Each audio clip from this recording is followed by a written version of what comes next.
Good morning, students. Today I am going to continue again your poem from your Beehive textbook. The name of the poem is A Legend, The Legend of the Northland. 11th stanza. Yesterday we have read until 10th stanza of this poem. We have seen that how the lady was so much miser that she cannot give a piece of cake to the saint who was feeling very much hungry. Now the 11th stanza here. Then good Saint Peter grew angry, for he was hungry and faint, and surely such a woman was enough to provoke a saint. So in the above lines, the poet describes Saint Peter's reaction to that woman.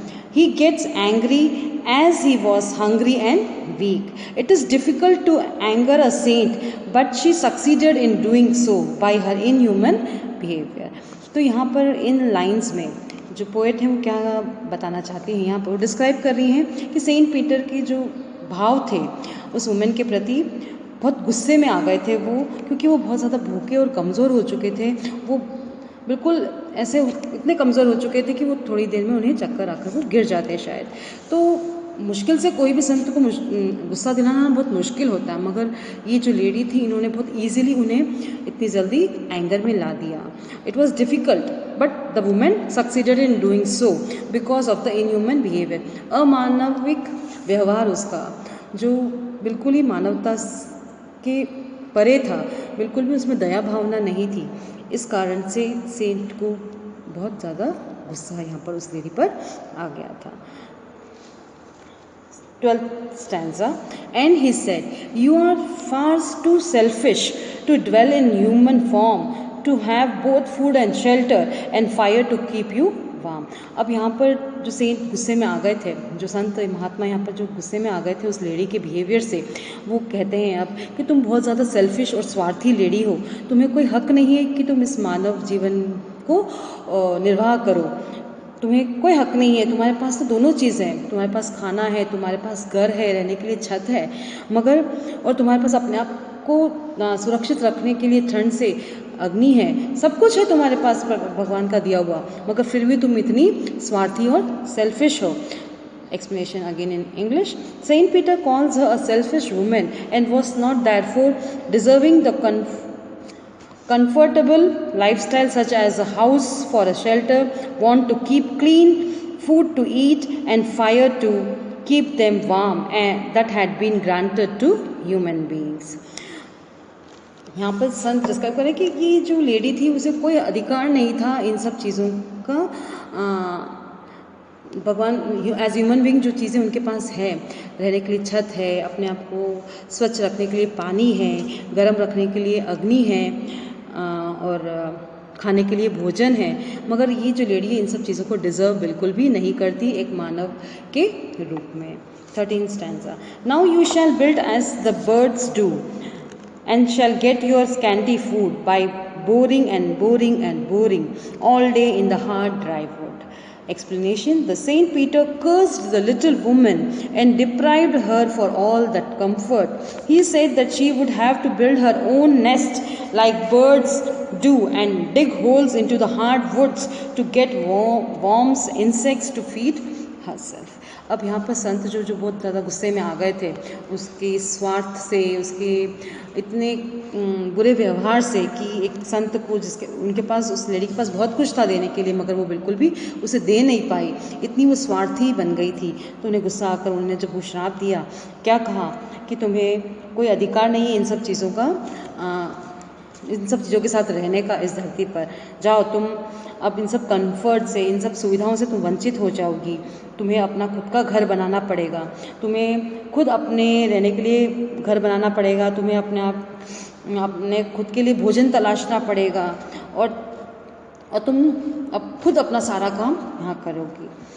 उन्होंने यही कहा कि सब कुछ जो उनके पास सब सर्व सुविधा से संपन्न थी वो लेडी, मगर वो बिल्कुल भी परोपकार करना नहीं जानती थी, वो इतनी स्वार्थी थी। तो उन्होंने अब यहाँ पर संत ने उन्हें एक श्राप दिया कि जाओ तुम्हें इन सब चीज़ों से वंचित करता हूँ, तुम्हें खुद अपना घर बनाना पड़ेगा जैसे सारे पक्षी बनाते हैं, और तुम्हें अपना भोजन खुद तलाशना पड़ेगा। 14th stanza. Then up she went through the chimney, never speaking a word, and out of the top flew a woodpecker, for she was changed to a bird.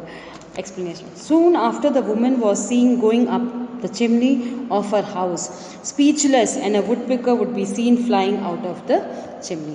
तुरंत जैसे ही यहाँ पर उन संत ने जब श्राप दिया तब क्या देखा गया कि वो जो लेडी है बिना कुछ बोले चुप होकर एकदम से विलुप्त हो गई, और हमें देखने को क्या मिला कि वो उनके घर की जो चिमनी थी उसमें से एक वुडपिकर, एक बर्ड निकल के आता है flying out of her chimney.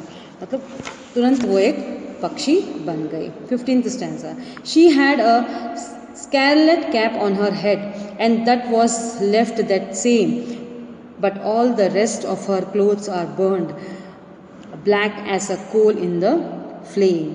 In the last two stanzas described how the woodpecker gets its red cap. The scarlet cap on the woman's head was left untouched, while the rest of her clothes were burnt to ashes. The bird's head was still the same shade of red.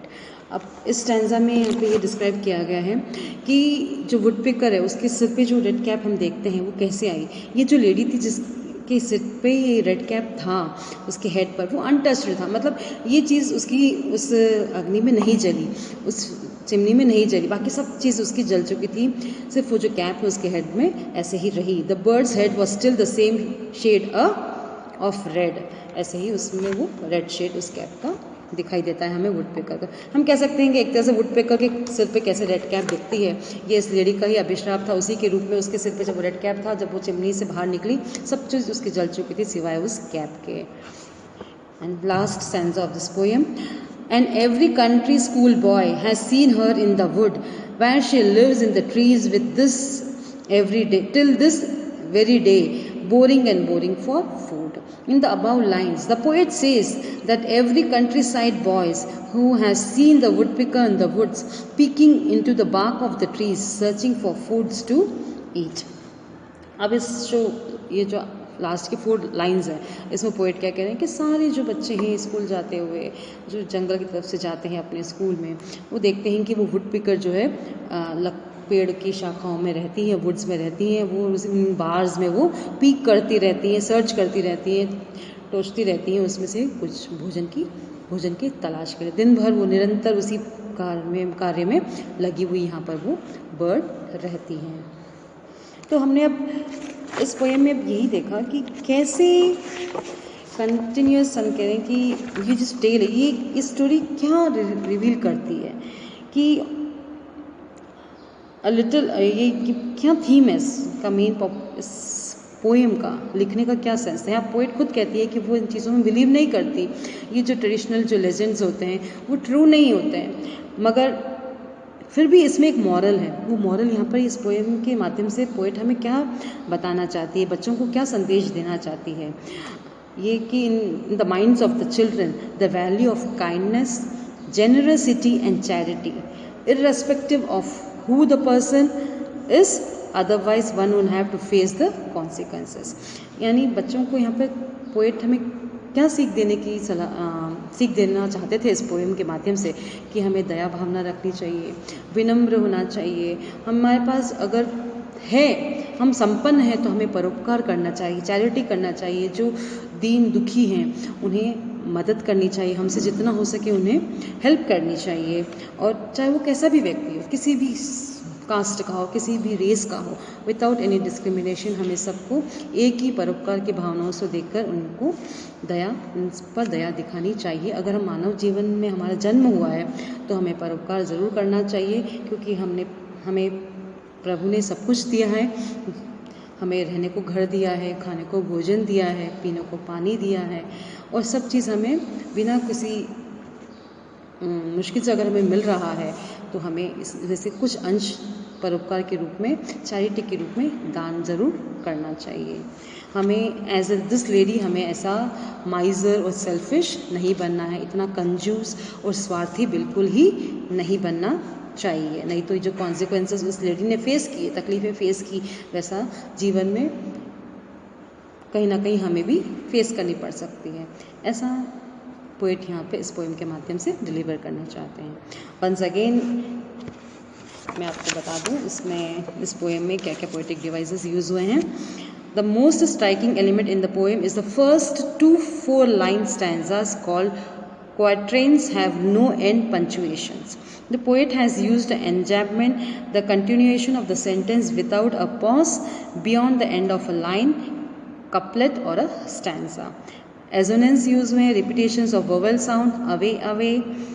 Consonants use हुए, repetition of consonant sounds, swift, sledge, snow. Allusion यहाँ पर reference to a historical or literary person or event, Saint Peter. Simile, a comparison using like or so. The children look like bear's cub, यहाँ पर simile है. Black as coal, ये simile word है. Repetition, boring, boring and boring ये repetition word है. Personification, giving human characteristics to inanimated things. Listen to pity's call, ये personification है.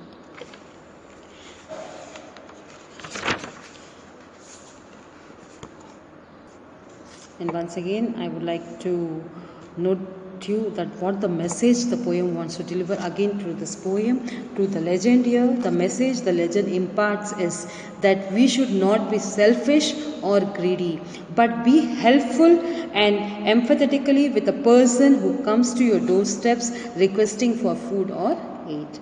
Thank you. Hope you have understood the poem and the message behind it. Thank you.